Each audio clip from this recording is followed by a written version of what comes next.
Assalamualaikum warahmatullahi wabarakatuh. Hai, apa kabar? Gimana? Tetap semangat kan mengikuti pembelajaran jarak jauh? Kembali lagi bersama saya, Rani Yuliasi, guru geografi di SMA 5, Bagan Sinemba, Provinsi Riau.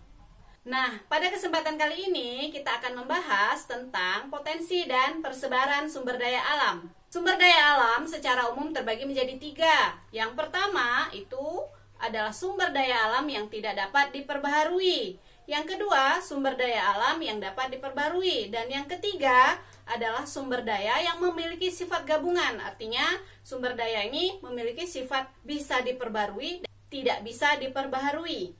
Nah, kira-kira apa saja yang masuk dalam 3 kelompok sumber daya alam tersebut? Mari kita lihat.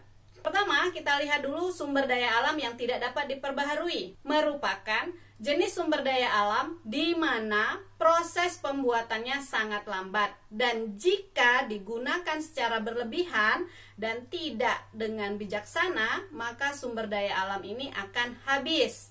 Sumber daya yang tidak dapat diperbaharui terbagi menjadi 2. Yang pertama ada sumber daya energi, adalah sumber daya yang dapat diolah oleh manusia sehingga dapat digunakan bagi pemenuhan kebutuhan energi. Contoh dari sumber daya energi adalah batu bara, minyak bumi, gas bumi, dan panas bumi. Yang kedua adalah sumber daya mineral, adalah semua cadangan bahan galian yang dijumpai di bumi dan dapat dipakai bagi kebutuhan manusia. Sumber daya mineral yang tergolong tidak dapat diperbaharui antara lain emas, perak, platina. Sekarang kita masuk ke sumber daya alam yang dapat diperbaharui.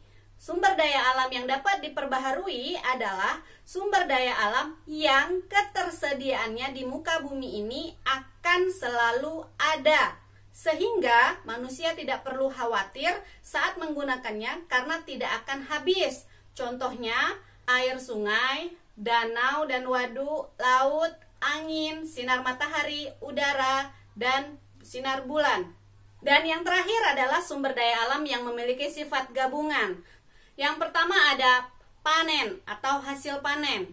Hasil panen biasanya diperoleh dari sebidang lahan seperti sawah, tegalan, dan perkebunan. Hasil panen dikatakan memiliki sifat gabungan jika pengolahan sawah tidak dilakukan dengan kesesuaian dan kemampuan lahan. Jadi mengakibatkan hasil panennya menurun. Tetapi jika pengolahannya sesuai, maka akan mendapat hasil yang secara terus-menerus tidak akan habis. Sumber daya yang kedua adalah hutan. Hutan merupakan salah satu sumber daya alam yang sangat potensial karena hutan dapat menghasilkan bahan pangan dan obat-obatan bagi masyarakat, sebagai pengendali, sebagai sumber plasma nutfah, pengendali iklim mikro dan makro, sumber devisa negara dari perdagangan kayu, dan yang terakhir dapat menampung lapangan pekerjaan. Sumber daya yang ketiga adalah marga satwa. Marga satwa merupakan salah satu sumber daya alam karena satwa merupakan bagian dari ekosistem. Ekosistem yang memiliki satwa yang beragam akan memiliki ketahanan yang kuat dibandingkan ekosistem hidup liar di hutan. Berikutnya adalah sumber daya padang rumput. Padang rumput merupakan sumber daya alam yang dapat mendukung kelangsungan binatang ternak maupun binatang liar. Padang rumput harus tetap dijaga, bahkan diperluas daerahnya agar dapat memenuhi kebutuhan pakan ternak. Sumber daya berikutnya adalah perikanan. Perikanan merupakan sumber daya akuatik yang meliputi perairan tawar, payau, dan laut. Sumber daya perikanan di Indonesia potensinya sangat besar karena lebih dari 2/3 wilayah Indonesia adalah wilayah laut. Dan sumber daya berikutnya adalah sumber daya peternakan. Peternakan adalah kegiatan mengembangbiakkan dan pemeliharaan hewan untuk mendapatkan manfaat dan hasil dari kegiatan tersebut.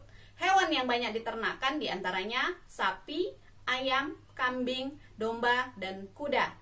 Dan sumber daya yang terakhir adalah sumber daya lahan atau tanah. Aspek lahan yang diperhatikan dalam mendukung kehidupan adalah kesuburan tanah dan sifat fisik tanah. Lahan pertanian apabila ditanami secara terus-menerus, maka kesuburannya akan menurun, dan apabila dibiarkan terus-menerus, maka tanah akan menjadi tandus dan tidak dapat berproduksi. Nah, demikianlah pembelajaran kita hari ini. Semoga bermanfaat dan mudah dipahami ya. Dan tetap semangat mengikuti pembelajaran jarak jauh. Tidak lupa mengingatkan selalu menjalankan protokol kesehatan, mulai dari mencuci tangan sesering mungkin, kemudian menggunakan masker jika harus keluar rumah, dan yang terakhir tetap menjaga jarak satu sama lain. Akhir kata, wabillahi taufiq wal hidayah. Wassalamualaikum warahmatullahi wabarakatuh.